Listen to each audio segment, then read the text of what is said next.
Baseball-Halloween is back. Omaha Storm Chasers in Warner Park coming up on October 22nd. Are we? I mean, we talked to Marty about this. I think it's over 10 years they've been doing this. This is like the event, and it's back after 2020. I know. Ugh. Right? And like you said, if you want to come out in full costume, bring out the family, it's free admission. The gates open at 5:00. And he says the way they see it, generally they're kind of waves. The younger ones generally come a little earlier, and then the older kids a little later. You don't have to do that, though. You can come out anytime between 5 and 8. And spend the whole 3 hours, but you need to RSVP. In the link, there's a link in our description of this podcast. You can also go on our Facebook page. We shared it there as well. Or go to Omaha Storm Chasers Facebook page, click on the link and RSVP. Exactly. And Hurrdat, very proud to be a sponsor this year of Baseball-Halloween, along with a lot of other vendors that are going to be out there, and they'll have their little Chotsky tables, and Pat and I are going to be out there too, and we want to see you. See you guys October 22nd. Season 2 of the Pat and JT podcast. Oh man, I'm here at last. The best time, always gonna be the best. Come on! Exclusively on the Hurrdat Media Network.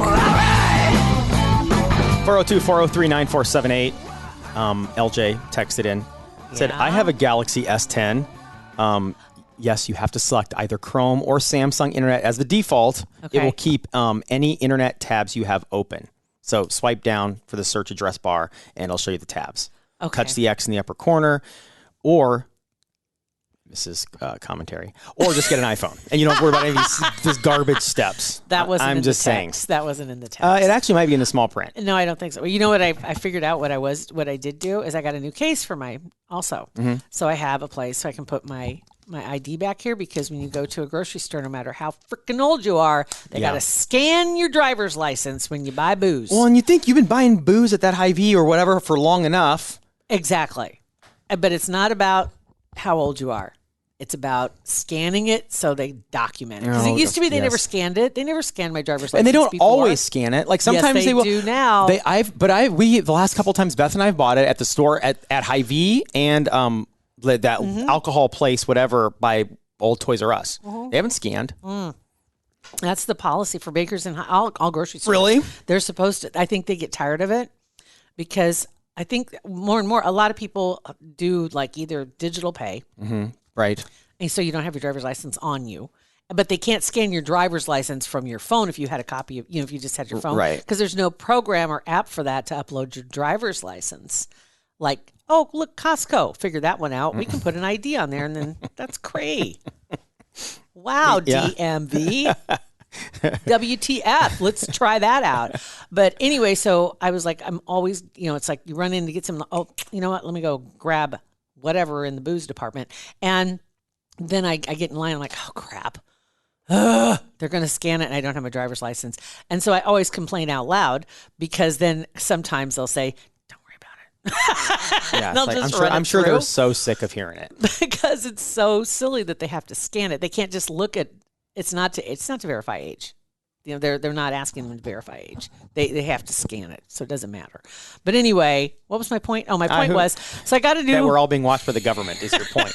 Just in general. That's your motto in life. That's your point. That's just in general. Yeah. Okay, so everything goes back to that. So I got a new case for the phone, which has a little pocket on the back, and then I put my little magnetic ring thingy back here, right? Yeah. Because then I have a magnet on the dashboard that I just set the phone on and it grabs it. Okay. Pretty slick. Right. And the reason, what was going on, the reason why I did that instead, I had another magnet that you could just slide in the pocket. But then it's next to your driver's license, which is next to the magnetic strip. I'm like, is this going to screw everything up? Is this too much? But anyway, so then you remember I said I have the Tappy card, and the Tappy card's really cool. But I want to get the dot instead. Whole nother story. But the Tappy card is a way that you can just, like, somebody can scan your QR, or you can just tap their phone and then your information goes right into theirs and they can add it to the contacts. Just Super like slick. that, right? Well, every time I opened up my phone, my Tappy card is right next to my phone because it was in this pocket. Oh, gotcha. So the phone immediately would go whoop. Oh, and bring up that's hilarious. Bring up your browser or bring up whatever. Why does it keep bringing up tappytech.com or whatever it is? Why does it keep bringing that up? That's why.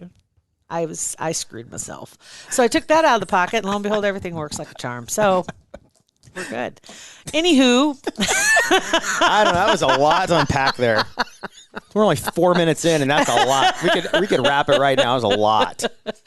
That was yeah.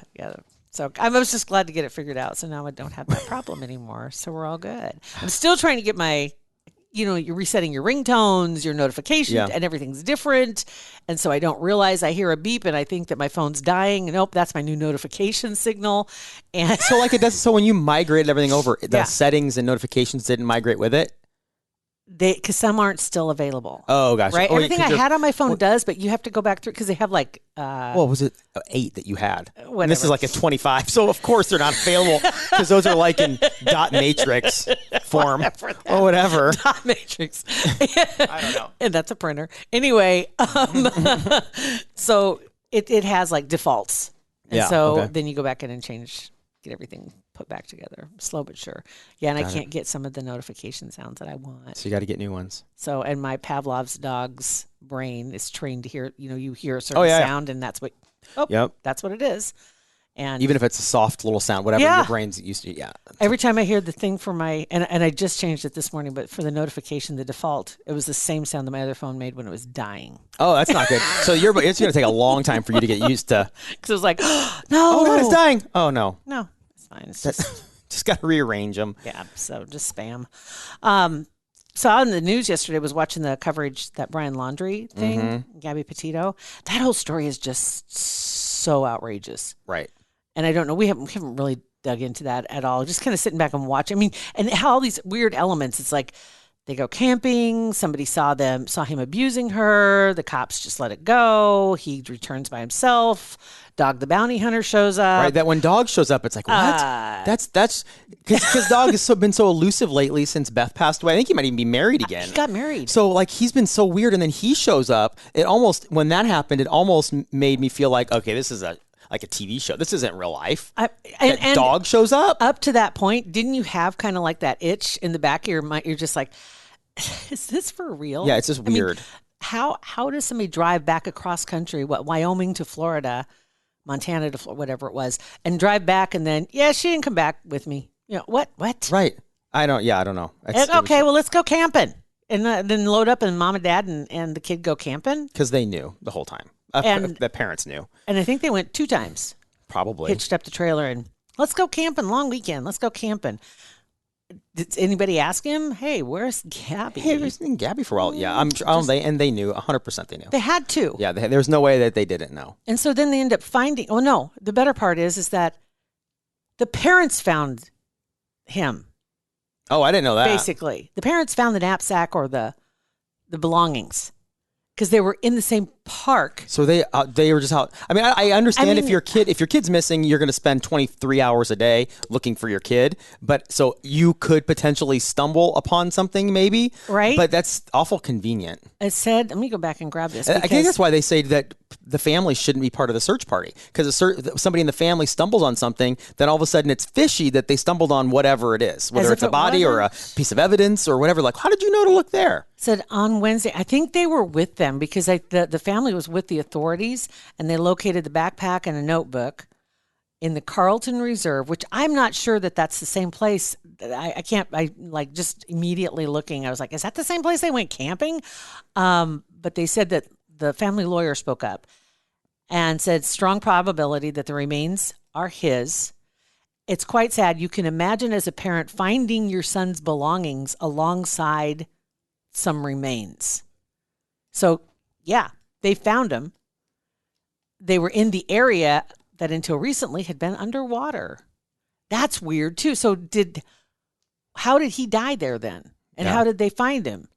I don't know. That's your job to figure that out. They said they were helping law enforcement locate some items believed to be their son's in the preserve. The park had been closed until the day before, and then once they found that, they closed the park again. But the parents had provided officials with locations that he had liked to visit. They searched the park while closely accompanied with law enforcement, it says here. And then they found that. That seems kind of late in the game to provide them with places he liked to visit. How long? It's been 2 months now? Like, you didn't provide that to them when it first happened? Right. Like, here's some places you might be able to find him. No, you wait till now? It said that found the white dry bag 20 feet off a trail. That's the dad. Chris and Roberta. Okay, Chris found the bag and showed it to officials who had informed him that a backpack and human remains had also been found nearby. So he didn't find the backpack. He found this other bag or whatever. Dry bag. And the Laundries were then asked to leave the preserve. That's it's and you're right. And then you throw in dog. It's just all like a not. It's like not super fit. What's the word I'm looking for? Salacious? Is that salacious? Well, it could be sensational. Sensational. That's what I'm looking for. Sensational. Too super sensational when you see him roll up there. Seriously. This is a made-for-TV movie happening right in front of our eyes. It's like when Shaq was a cop. Like Shaq pulls you over. You'd never take that ticket seriously if Shaq pulled you over. It is. That's just crazy. Yeah. But I feel so bad for her family. I don't know. It was like, oh my God. Okay, is this kid absolutely was he just like way off base? Was he questionable to them at all? I haven't heard them speak out about him. Either. They had to have seen things. If it goes to this level, they had to have seen some things that were questionable. Right? It's not like they just went from 0 to 100. Right. It's like all of a sudden he's camping and he decides to get rid of his girlfriend, drive back home, and then take off and go wherever to a preserve. And that's the weird part is why would he go? Well, and then again, if he knows those areas, he's probably thinking, what are the chances finding me here? You know, it's like looking for I could see him hiding haystack, there. Right? It's just weird. But it's just weird that the family found the items and then there were remains nearby because I can't imagine that they knew he was dead. I mean, who knows? Who knows? There are weirder things have happened. Who knows? But getting dog involved definitely got the media's attention. Yeah, it did. So it put a lot of pressure. Even if that was the only play, that's it. You know, it's like, oh, guys, we cannot let dog find this first. If dog comes in with his pepper spray and his chains, whatever, and he finds it, oh, yeah, that's right. They got to get rolling. They're going to talk about getting defunded. Oh, seriously. Dude. So dog rolls up, finds him. Oh, that would definitely be something that gets everybody, like, light fire into their rear ends right now. Rough. Right now. I didn't even think about that. So maybe so. But anyway, I hope it's over for them, but this is just insane. September 19th was when her body was found. It's been about, and that was when she was found. So she was missing. She went missing. He went missing the 14th. She was found on the 19th. So he had returned. So it was even earlier than that when he had, left her. Oh, super sad. Super sad. Whew. So that's a crazy story. Okay. We can lighten up and talk about Addie, our cat. Drop her off at the vet this morning. I thought you were, oh my God. For some reason, I thought this was going to be about one of Mike's daughters. Oh, it's Addison and Emerson. Right? Because I thought when you said something about getting a tooth removed, and I was like, oh, that sucks when you're a kid, man. So if I hadn't said vet right away, how I was going to tell the story was the crying all night for food, putting her in a kennel, dropping off. I'm super glad I was totally like, oh, one of Mike's daughters has to go into the dentist today. I mean, it's even on the calendar, Addison or Addie or whatever. I don't know what it said, but I just assumed it was Mike's daughter. Take Addie in or drop Addie off or whatever. And, they needed some help getting, and I'm just like, I wish I wouldn't have said that because that would have been hilarious. That would have messed you up for the rest of the day. Oh my God. Addie kept waking me up all night wanting food. I'm like, and then I jammed her in a kennel. Dropped her off. So back to your story. Obviously, the food was being denied because there were going to be drugs. Oh God, yes. And Addie's the every 2 hours is the eating, and then if you see and every cat is that you see the little silver at the bottom. They freak out, meow meow. Well, imagine when the bowls are gone and can't be found. It was incessant all night long. All night long. Woke Beth up probably 4 times. Who's been a robbery? He's a cat burglar. Right. And I dropped her off at 7:30. So at 7:20. It was like, okay, this is when I got to go grab her and put her in the kennel. Cause if she gets wind of it or hears the kennel door, she's out. She's gone. Hiding. So I was down in the basement and I went upstairs to go get her. And she was waiting because obviously this food was stolen. She thought, like you said, a robbery. Call the cops. And so she's right there in between the railings. And right when I walked by, like scream. Oh God. I literally went, ah! Like it scared me because I didn't see her. I didn't hear her, anything. She's just sitting right there waiting for me to come up and then just let me have it. You're lucky she hasn't taken an eye out. Oh my gosh. She's going to resort to physical violence soon, wasn't she? Oh yeah. She was pissed. Wow. Yeah. Yeah, she's in there. She'll be fine. So you got her in. Okay. So she has to have a tooth removed. She has to have a dental get her teeth cleaning, cleaning? and they think that one of them needs to be removed, but they'll let us know. Perfect timing. Yeah, because her mouth smells like an absolute butthole. Oh, I'm sure then it does. It's like salmon. It smells like salmon, hot meat, and just and it's probably gross. hurts because I imagine it's. I'm sure. That's terrible. Yeah, so But she'll be much better. much better. And just imagine the joy of finding her bowl. Oh, she'll be so happy. She'll come probably home, climb in it. She'll be stoned and be like, "Oh, this food." Yeah. Yeah. It'll be the best. The best day ever. Best day ever. That's awesome. All right, well, we'll end it on that note. That's a good one. Taking my niece to the vet. Dropping her off. Oh, God, that's funny. Damn it. I wish I'd known that ahead of time. I was like, oh, here we go. Yeah. Thanks for listening to our podcast.